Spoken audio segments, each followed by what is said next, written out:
Assalamualaikum warahmatullahi wabarakatuh. Selamat siang pemirsa.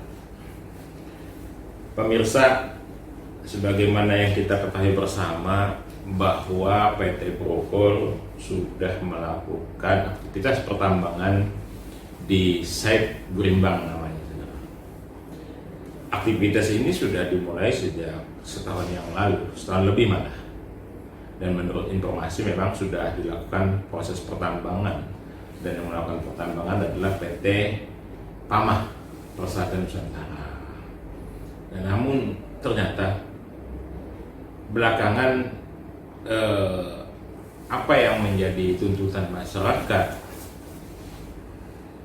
yang kami pikir tadinya sudah terselesaikan, ternyata hingga saat ini belum terselesaikan. Bahkan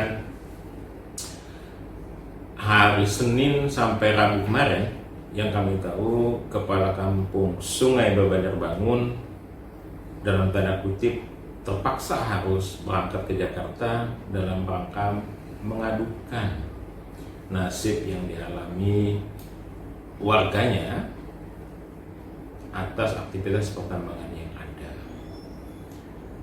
Lalu seperti apa perjuangan Kepala Kampung Sungai Bebanjar Bangun di Jakarta dan hal-hal apa saja yang dilaporkannya? Saat ini kami dengan sangat sengaja datang ke kantor Kepala Kampung untuk berdiskusi atau mewawancarai kaitannya dengan ini. Langsung saja pemirsa, kita sapa Kepala Kampung Sungai Bebanjar Bangun, Muhammad Rasulkan. Assalamualaikum warahmatullahi wabarakatuh, Pak Kakam. Waalaikumsalam warahmatullahi wabarakatuh. Apa kabar nih Pak Kakam? Kabar baik. Ini saya bisa bicara? Boleh. Gimana Pak Kakam?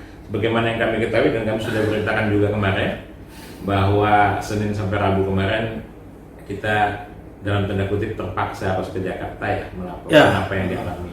Jadi warganya gimana? Bisa diceritakan silakan. Jadi begini Kak Kanda. Jadi perlu saya sampaikan yang pertama-tama saya ucapkan terima kasih kepada rekan-rekan BINUS yang sudah berkenan berkunjung di kantor Kepala Kampung Sungai Bebanjar Bangun, Kecamatan Sembaliung. Yang pertama. Yang kedua, mengenai langkah apa yang kami lakukan kemarin itu, sebenarnya kami tidak melakukan langkah apa-apa. Kami cuma mengantar surat saja. Artinya mengantar surat, tidak ada diskusi apapun. Artinya kita mengantar surat diserahkan ya sudah. Nanti kalau memang ada tindak lanjutnya baru akan kita bicarakan selanjutnya. Itu yang kedua. Yang ketiga yang perlu kita tekankan di sini adalah dari awal kami menjabat sampai terhitung mungkin hari ini kurang lebih 3 bulan. Sebenarnya ini kan keluhan ini mestinya diselesaikan di zaman Kakam lama. 2019. Di zaman Kakam lama. Ya, pokoknya Kepala Kampung sebelumnya. Nah, cuma kan karena ini tidak ada tanggapan sama sekali dari pihak perusahaan, ya karena juga ini keluhan daripada masyarakat, ya terpaksa di zaman saya ini yang harus menyelesaikannya. Nah, jadi perlu diketahui di sini adalah ibaratkan lautan. Yang kami bicarakan saat ini adalah bukan apa yang terkandung di dalam lautan itu. Artinya hari ini kami belum berbicara hal-hal lain. Masalah perizinan PT Brokol, masalah AMDAL PT Brokol, atau masalah yang lain-lain, belum. Yang kami bicarakan ini baru buihnya. Artinya baru di permukaannya. Apa itu buihnya? Nah, intinya kami melaksanakan penolakan aktivitas tambang PT Brokol di wilayah Kampung Sungai Bebanjar Bangun. Artinya bukan di wilayahnya saja, akan tetapi juga pun di sekitar Kampung Sungai Bebanjar Bangun. Nah, kira-kira untuk mukaddimahnya seperti itulah. Apa yang membuat Kampung Sungai Bebanjar Bangun kemudian melakukan penolakan itu? Jadi Kalau misalnya kita berbicara masalah tambang, saya kira ini sudah menjadi rahasia umum. Tambang ini pasti dampak lingkungannya sangat besar. Artinya dalam setiap tambang kebanyakan, ya kita tidak menuduh ini. Artinya kita hanya berbicara pengalaman melihat di mana-mana. Ya, kita melihat di mana-mana. Artinya kalau tambang ini dampak lingkungannya luar biasa. Ya, ini orang Banua kan jauhkan bala. Namun kita telah melihat ini kan bahwa di mana-mana pasti banjir.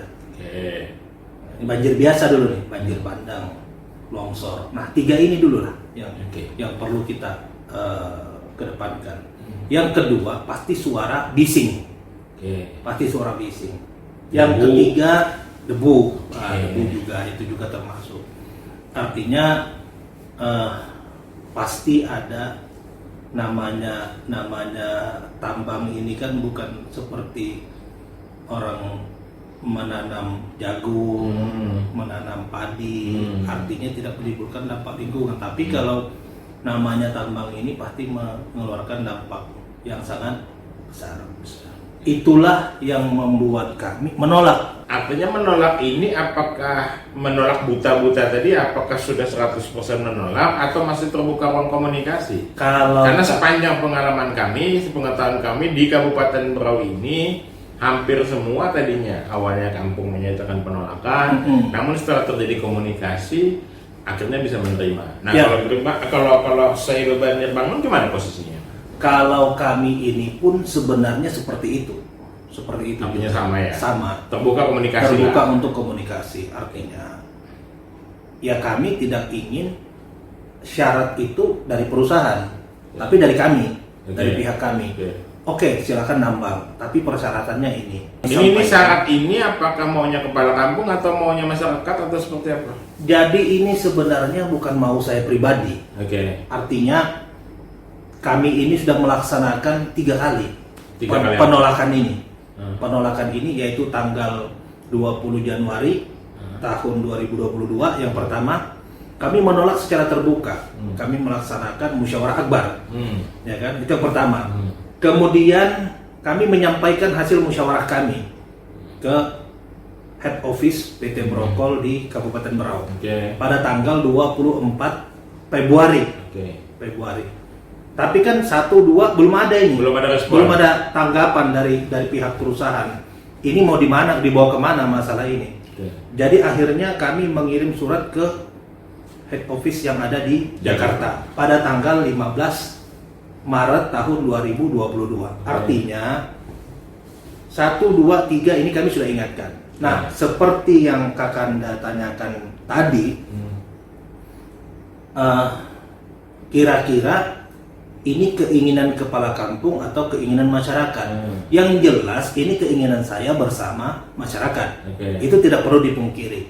Makanya ada rapat akbar tadi ya kan. Kami waktu itu tanggal 20 Januari tahun 2022 kami melaksanakan musyawarah akbar. Nah, yang kami laksanakan banyak yang hadir waktu itu. Yang hadir itu berdasarkan daftar hadir itu 2.647.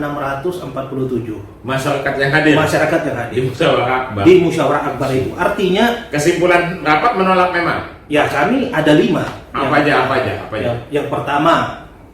Yang pertama itu kami meminta dana kompensasi. Dana kompensasi 150 juta per kepala keluarga, ya kan? Dan 50 juta untuk masyarakat yang sudah ber-KTP, ya kan? Masyarakat yang sudah ber-KTP. Artinya jumlah penduduk kami ini kurang lebih sekitar 4.100 penduduk. Nah, sedangkan yang hadir untuk menyampaikan waktu itu kurang lebih 2.647. Ya kan? Itu permintaan yang pertama. Nah, sedangkan yang kedua adalah 150 juta per kepala keluarga. Per kepala keluarga. Jumlah kepala keluarganya ada berapa? Kami ini 1.200. Kalau 1.200 kali 150 juta berarti ya, jadi kemudian yang kedua adalah mengenai lahan masyarakat Kampung Saibo Banjarbangun yang berada di wilayah Kampung Saibo Banjarbangun atau yang berada di wilayah Kampung Gurimbang, itu kami minta diselesaikan. Ya. Artinya kalau dia diselesaikan, penyelesaiannya pembebasan atau ya, pokoknya namanya saya garis bawahi di sini diselesaikan. Oke. Nah, artinya diselesaikan, mekanismenya. terserah bagaimana mekanismenya nanti. Yang penting kami maunya diselesaikan. Kesepakatan lah. Nah, itu yang kedua. Yang ketiga, ini yang selalu menjadi keluhan. Di 100 kampung mungkin 10 kelurahan pun jadi keluhan. Artinya kita ini punya lahan, ya kan? Kita ini ada di Kabupaten Berau pada umumnya, terus kemudian Kampung Saibo Banjarbangun pada khususnya. Ini masalah ketenaga kerjaan. Nah, sebenarnya kan kalau kita berbicara masalah ketenaga kerjaan ini hanya kentut-kentutnya aja, ya kan? Saya kasihkan contoh. Misalnya ini lahan. Ada kurang lebih sekitar 40 kali, oke lah, sekitar 40 kali 50, berarti sekitar 2000 meter persegi. Itu punya kami, ya kan?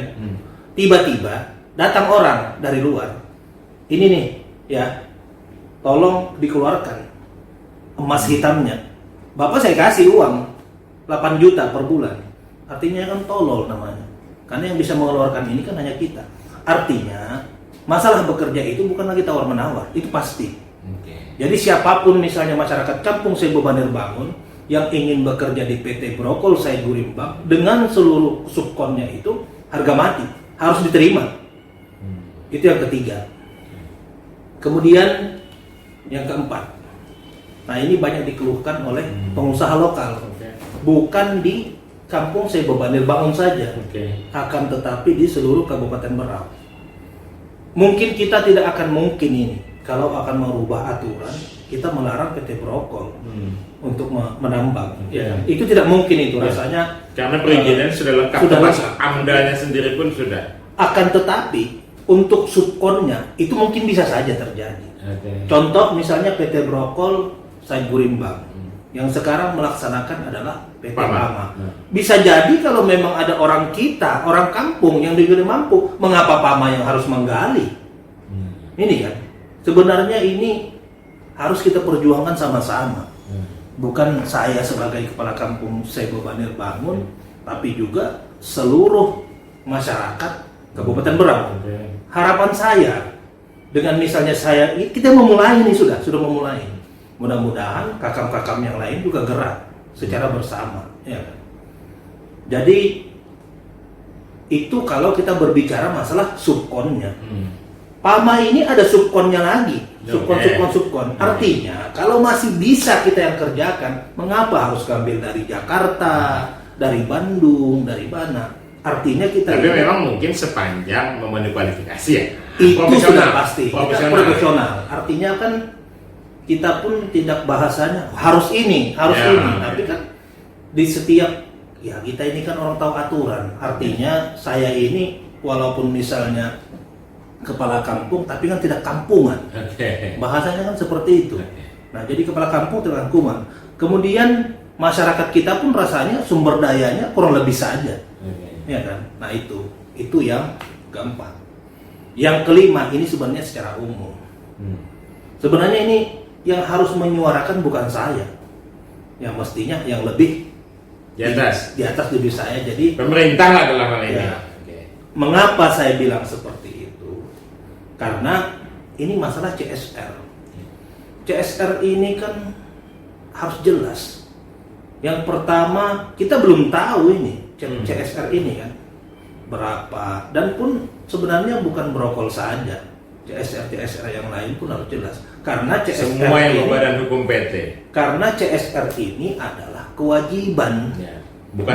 Bukan sumbangan loh ya, bukan donasi, kewajiban. Ya, walaupun tidak diminta pun tetap harus dilaksanakan kalau masalah CSR ini. Bahkan kalau soal CSR, saya dulu waktu masih di Koran Kaltim bersama Pak Madri Pani, waktu itu masih FK Pelita, kami lakukan riset.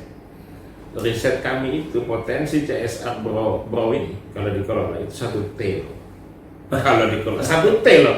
Tapi sayangnya memang sampai hari ini yang terlihat nampak untuk TSR ini masih brokol lagi gitu. Kesian juga sebenarnya kan. Ya, potensi kita terlalu banyak dibuang gitu. Jadi lanjut. Selain dari CSR ini kan, tentunya juga pasti ada di sana KONDEP, Community Development. Nah, Community Development ini yang terkadang terlewatkan.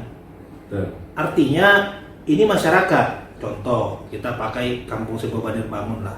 Kita jangan memakai kampung yang lain lah, ya kan. Pada saat nanti ditambang, itu kan lahannya dipakai. Nah, lahannya dipakai terus. Nah, setelah ini dia bekerja apa? Nah, ini yang terkadang tidak berhasil ini dari seluruh perusahaan yang ada di Kabupaten Berau ini, bukan PT Brokol saja. Nah, akhirnya apa? Ujung-ujungnya masyarakat. Masyarakat itu yang kemarin dia pekerjaannya petani, tiba-tiba lahannya sudah diinikan dengan PT Brokol, tidak punya pekerjaan. Akhirnya apa? Jadi tukang minta-minta. Ini yang saya tidak suka. Kita bikin proposal, mau bikin ini, nanti 2-3 bulan bikin proposal. Akhirnya ini secara turun-temurun terjadi ini. Jadi kurang lebih 39 tahun ini PT Brokol ini. Sekarang saya mau bertanya, adakah pengusaha lokal yang sudah dibesarkan dengan PT Brokol ini? Atau mungkin aku yang tidak update ini? Nah, artinya yang betul-betul jadi pengusaha kalau 39 tahun ini memang betul-betul dibina. Kalau besar sudah berarti. Sudah sangat. Sekarang aku mau tanya, dari 100 kampung 10 kelurahan ini ada enggak? Nah, kita berpikir pertanyaan yang cerdas. Nah, makanya sekarang seperti sekarang ini PT Brokol mau menambang di wilayah Kampung Sebo Banir Bangun. Kampung Sebo Banir Bangun ini punya potensi. Bukan hanya sekedar tambang. Artinya kalau mereka tidak menambang silahkan. Saya pun berani menyampaikan penolakan ini bukan tidak ada dasar. Bukan tidak ada dasar. Artinya kami tinggal di Kampung Sebo Banir Bangun ini ya, mulai tahun 1975. Nah, tahun 1975 itu kakek saya yang pertama kali membawa orang ke Muara Bangun ini. Yang kedua, gelombang kedua tahun 1985 itu kakek saya juga berpindah ke sini dengan membawa pemerintahan Kampung Sebo Banir. Nah, ini dulu Sebo Banir. Nah, kemudian itu almarhum Ambai, itu kakek saya. Kepala kampung pertama. Ya, yang kedua. Kepala kampung pertama kan? Kepala kampung pertama. Yang kedua itu kakek saya lagi, Sulaiman Kasim. Nah, 2 periode. Setelah itu kakak saya, kakak kan? Pak Kamarudin, jadi kepala kampung.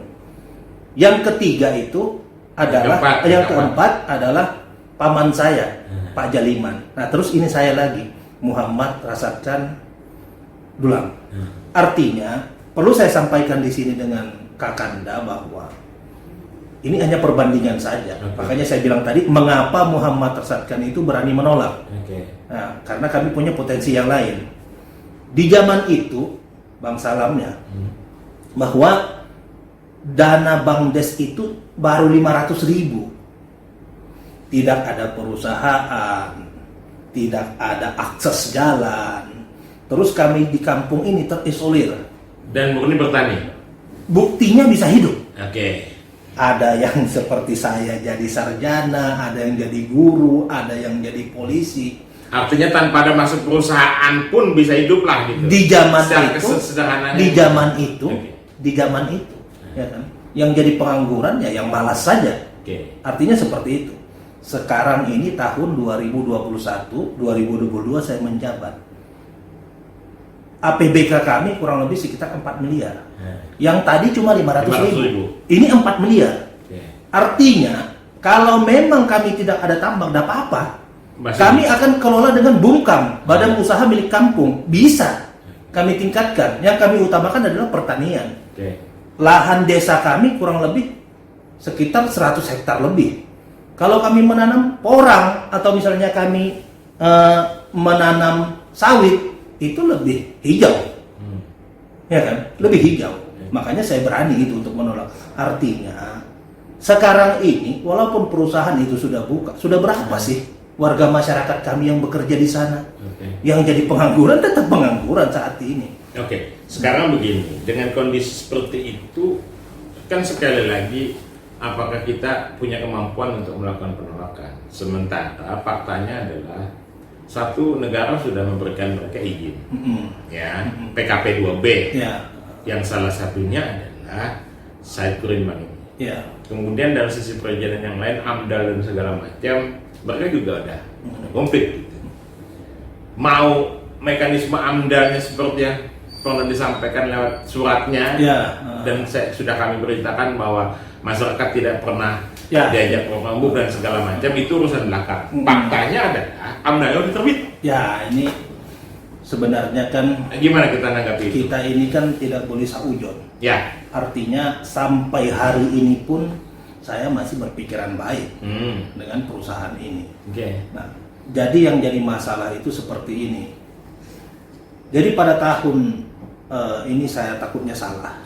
Antara 2018-2019 itu kan rencana mau dibuka ini tambang PT Brokol Said Kurimbang. Nah, jadi waktu itu masing-masing RT dari RT 1 sampai RT 13 itu memang tidak setuju, menolak. Artinya mereka bikin berita acara nih setiap RT, ya kan. Tapi tiba-tiba AMDALnya bisa keluar.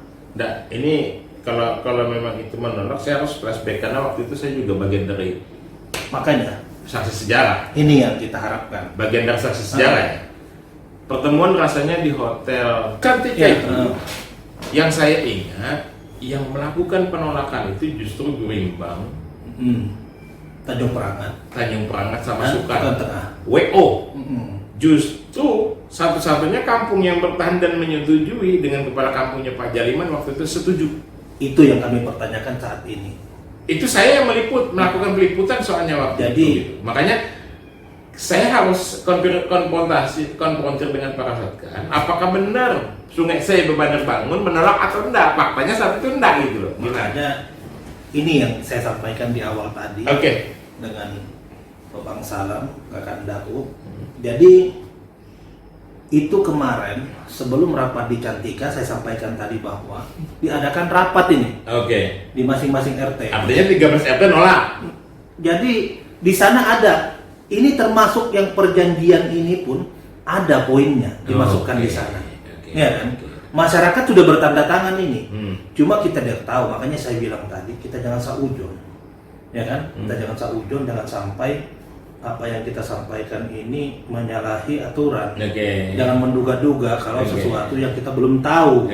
Nah, makanya saya pun hari ini kita ini ngobrol. Jadi saya menyampaikan kulit-kulitnya saja. Yang saya tahu kira-kira seperti ini, tapi kan tidak ada barang yang pasti. Nah, pada zaman itu makanya masyarakat juga heran.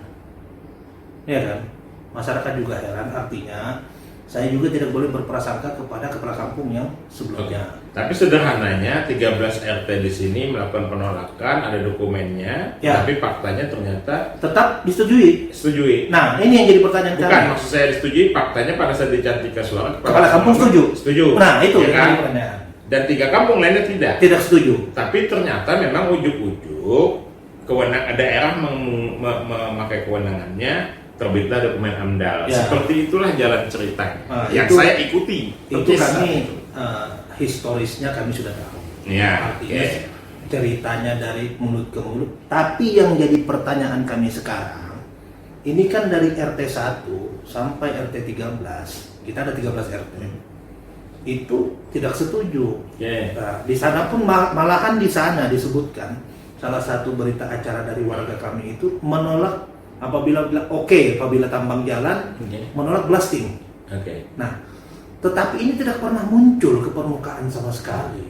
Nah, artinya makanya saya sampaikan, saya mohon maaf apabila misalnya saya salah dalam penyampaian ini kan. Misalnya pada saat itu ada sesuatu yang tidak benar dan seandainya memang ada muatan pidananya, ya kami kan minta diselidiki. Nah, kaitannya dengan pidana ini juga harus saya tanyakan. Nah, makanya sejarahnya juga saya awalnya pada saat mengetahui kita ke Jakarta memperjuangkan ini, itu berpikirnya bahwa ini udah sesuatu yang dalam tanda kutip kritis ya, sampai harus ke Jakarta. Ya, karena memang dan sejarahnya memang ada 7 orang kalau saya tidak salah ingat, warga Gurimbang yang sempat juga merasakan ditahan. Nah kalau itu saya karena kaitannya juga dengan hal ini sebenarnya. Sejarahnya tetap dari sini nih. Kan runutannya kan memperjuangkan ini sama sebenarnya saat itu. Waktu itu kita belum kepala kampung. Ya kalau warga kami kan 5 orang. 5 orang itu pada saat melaksanakan unjuk rasa bulan puasa saat bulan Ramadan tahun 2020. Nah tahun 2020. Nah maksud saya bukan kembali ke situ. Artinya memang wajar kemudian kayak gitu loh. Dasar perjuangannya memang panjang kayak gitu. Nah jadi saya lanjutkan lagi cerita saya tadi. Kakanda.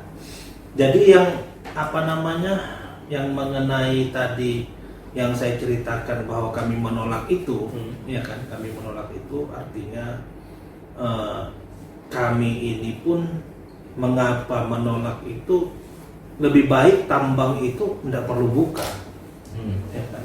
Mengapa seperti itu? Karena ya kami ini dapat apa? Justru malahan hak-hak kami dirampas. Artinya pemerintah ini mencari pembenaran, mencari pembenaran bahwa oh ini tanahnya KBK, ini tanahnya berdasarkan aturan ini, padahal kan di dalam undang-undang semua punya celah. Paham. Nah artinya kan tidak semua, contohnya seperti yang Kakanda sampaikan tadi bahwa ini aturan PKP 2B aturannya apa, tapi kan itu tidak serta-merta.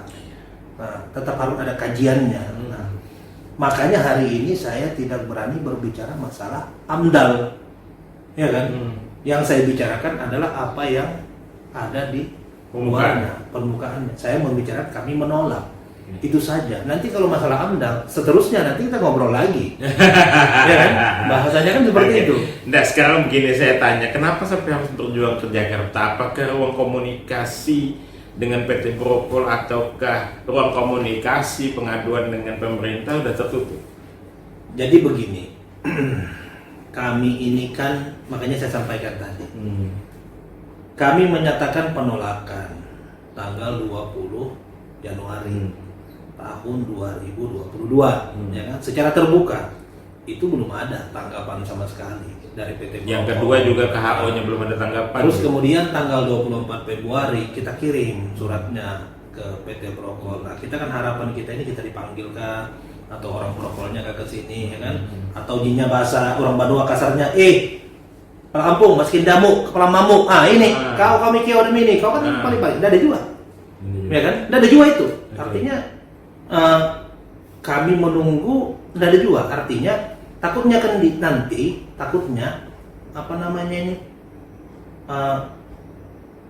orang yang ada di pusat itu udah tahu. Okay. Nah, akhirnya surat itu saya kirim. Sudah coba mengadu dengan pemerintah Kabupaten Brokol? Kan atasan langsung ceritanya ke kepala kampung. Kita ini kan ngirim surat ke PT Brokol. Tembusan pasti di situ. Tembusan kan pasti kita serahkan. Nggak ada juga dipanggil? Ya, sampai saat ini pun kita belum ada. Kan kalau kita dengan bupati, camat, kami ini kan bawahan. Artinya nanti kita menghadap. Bahasanya kan seperti itu. Nah, kalau misalnya kami bilang pemerintah tidak peduli kan salah juga. Tapi faktanya memang belum pernah dipanggil. Nah, kami memang tapi tembusan sudah disampaikan. Nah, kami ini kan ingin menghadap langsung. Nah, cuma kan belum ada waktu dari bupati, ya kan. Kami pun nanti akan menghadap dengan ketua DPRD, ya kan. Nah, dalam 2 bulan ini kan yang kami tunggu ini dari tanggapan dari PT Brokolnya dulu, ya kan. Tapi memang dari Pemkab atau camat belum manggil ya? Belum ada. Tapi surat tembusan sudah sampai? Surat tembusan pun belum kami sampaikan. Oh, intinya mau menghadap? Kami mau menghadap langsung. Karena kalau saya sampaikan bilang, oh ini tembusan sudah diantar, berarti kan saya bohong. Artinya. Terus di Jakarta kemarin sampai kemana aja surat tembusan? Nah, kalau yang kami tahu kan Brokol sudah sampai. Ya, seperti Kementerian Lingkungan Hidup sudah sampai. Seperti yang disampaikan di media itu sudah. Artinya yang pertama itu adalah ke Brokol pasti. Presiden. Presiden sudah. Nah, Presiden. Yang kedua PT Brokol, Ombudsman RI. Terus kemudian Dinas Lingkungan Hidup dan Kementerian Lingkungan Hidup dan Kehutanan, Kementerian SDM. Nah itu sudah kita antar semua. Sudah semua. Sudah. Nah, jadi kan kita ini dari atas ke bawah. Oke. Nah insya Allah mungkin kalau tidak ada halangan minggu depan untuk wilayah Kalimantan Timurnya akan kita antar. Provinsi lah ya. Ya pokoknya gubernur, dinas lingkungan hidup dan kehutanan provinsi, nah SDM, nah, terus kemudian Polda, terus kemudian ke ini. Nah, itu kita insya Allah mungkin minggu depan. Nah tapi perlu saya sampaikan dengan Kakanda bahwa kami setelah pulang dari Jakarta itu kami sudah melaksanakan rapat. Kami sudah mengumpulkan masyarakat. Informasinya malam Senin tadi. Malam Senin kemarin. Dan keputusannya kami akan melaksanakan unjuk rasa. Nah, unjuk rasa akan kita laksanakan pada hari Senin. Senin kapan? Senin depan. Artinya besok surat sudah kita masukkan kepada pihak-pihak yang berkepentingan. Nah, sebelum melakukan unjuk rasa, kan putusannya itu. Yang mau disampaikan dalam unjuk rasa itu apa sebenarnya? Kami menolak. Artinya sama. Pokoknya kami itu hanya satu saja. Menolak. Saat ini kami menolak aktivitas tambang PT Brokol Saykurimbang. Nah, kemarin kan juga PT Brokol dalam pemberitaan yang kita terbitkan membuka ruang komunikasi. Sudah ada hubungin nggak mereka? Sampai sekarang dari pihak Brokol itu belum ada. Sampai hari. Ya, artinya kan kalau misalnya mereka ingin membuka suatu, kami ini kan surat, ya kirim surat dong, ya kan? Kalau misalnya mereka bilangnya seperti ini, kapan? Kalau misalnya mukaddimahnya dulu, ibaratkan nelpon, Pak Kakam, ini kita mau ada ngobrol, oh silahkan datang ke kantor saya.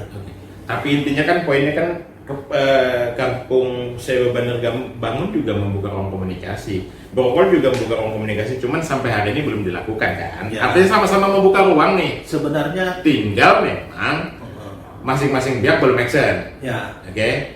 Nah kalau begitu yang mau disampaikan kepada PT Brokol melalui tayangan ini maupun kepada pemerintah Kabupaten Berau apa? Silahkan sampaikan.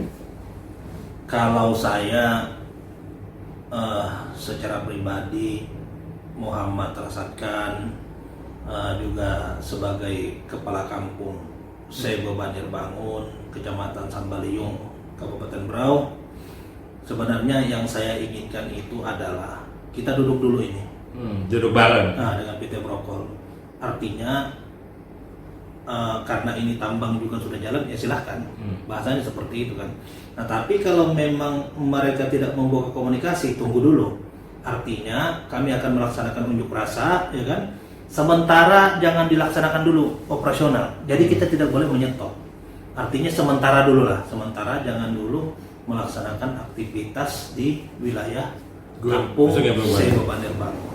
Artinya termasuk di lingkungannya. Itu yang kami harapkan kepada PT Brokol. Kalau untuk pemerintah ya sudah pasti ingin berbuat yang terbaik untuk anak-anaknya. Artinya kami mohon dukungan sajalah. Mudah-mudahan bisa dihimbau kepada PT Brokol dari Bupati, Ketua DPRD, terus kemudian camat, dihimbau kepada PT Brokol ya bagaimana permasalahan ini diselesaikan. Nah, diselesaikan itu pasti orang bilang secara baik. Nah, baiknya itu seperti apa? Nah, ini yang mau kita lihat. Saya kira satu lagi sebelum itu, enggak takut nggak Pak Kakam? Soalnya begini, terkadang perjuangan begini yang dilawan juga raksasa ini, bahkan ada yang bilang dinosaurus. Kriminalisasi itu terjadi, bahkan sudah pernah ada contoh loh. Jadi saya ini sudah pernah dengar yang begini-begini. Yang jelas intinya begini. Yang pertama, mungkin bahasa saya ini ada mengutip sebuah politikus di Kalimantan Timur, tidak perlu saya sebutkan siapa. Kami ini semenjak mencalonkan diri jadi apapun, artinya mau menjadi kepala kampung, mau menjadi DPR, ya kan? Mewakafkan diri. Pasti kita berpikirnya untuk mewakafkan diri kita secara jiwa dan raga. Artinya pada saat kita terpilih, kita ini bukan lagi milik dari anak dan istri kita. Itu yang pertama. Yang kedua, saya ini berpikirnya realistis saja. Apa yang perlu ditakutkan? Iya kan? Kita pun dengan perusahaan, bukan PT Brokol saja lah. Artinya kita ini bukan perang. Betul. Mencoba cari titik kita temu ini solusi. Bukan perang antara Rusia, PS Ukraina itu enggak. Kita ini bukan perang. Sebetulnya mencoba cari titik temu. Kita ini kan cuma adu argumen saja. Artinya opininya harus kuat. Artinya opininya harus kuat. Saya pun sebenarnya dalam memimpin itu lebih mengedepankan berunding. Berunding. Musyawarah mufakat. Seperti unjuk rasa apa segala sebenarnya itu bukan tipe Muhammad Arsyad sebenarnya. Tapi kalau misalnya tidak ada komunikasi dan itu kebuntuan terjadi, tidak masalah. Nah, itu yang kedua. Yang ketiga, ini saya tidak mengkerdilkan suku yang lain yang ada di Kabupaten Berau. Artinya kita ini sama-sama lah masyarakat Kabupaten Berau. Kebetulan saya ini suku Banu Asli. Artinya saya ini dari nenek moyang sampai cikal bakal lah kalau saya ini tinggal di sini. Apabila misalnya daerah ini sampai kena bencana atau kena apa segala, saya mau tinggal di mana? Bahasanya kan seperti itu. Seandainya pun saya harus mengurus Mandau sekalipun, akan saya lakukan. Demi mempertahankan tanah kelahiran saya ini. Ya kan? Artinya itu kan tidak wajar juga. Kalau kita misalnya mau menyelesaikan permasalahan dengan seperti itu. Artinya yang jadi masalah bukan masalahnya yang selesai, tapi masalah yang muncul kriminalnya. Nah, artinya kami pun sampai saat ini tidak mau mengharapkan itulah. Ayolah kita berunding lah, selesaikan sama-sama. Artinya kita mau komunikasi tetap simbiosis mutualisme. Tinggal PT Brokolnya aja lagi mau atau enggak kan? Ya kalau itu kami sudah hampir berapa bulan ini menunggu karena kami kan sudah menyurat. Nah, baiklah kalau begitu. Saya rasa cukup kita dibatasi oleh durasi waktu. Pesan-pesannya apa semua masalahnya sudah tersampaikan. Ya. Kami sebagai media hanya bisa mendoakan dan semoga memang persoalan ini bisa clear ya. Brokol juga sebagai perusahaan yang sudah memiliki izin bisa lancar aktivitas pertambangannya. Itulah. Masyarakat Sungai Banjar Bangun juga apa yang menjadi hak-hak mereka juga bisa dapat secara sederhana, tidak hanya jadi penonton. Sedih juga kita bahasa jadi penonton di rumah sendiri ini terlalu sering kita dengar gitu. Tapi seperti itu. Semoga apa yang diperjuangkan sampai. Amin. Dan masyarakat yang menikmati, perusahaan juga ikut menikmati. Mudah-mudahan Kabupaten Berau juga dapat haknya. Assalamualaikum warahmatullahi wabarakatuh. Waalaikumsalam warahmatullahi wabarakatuh. Braunews.com, media online selalu membangun lewat berita, informasi terpercaya.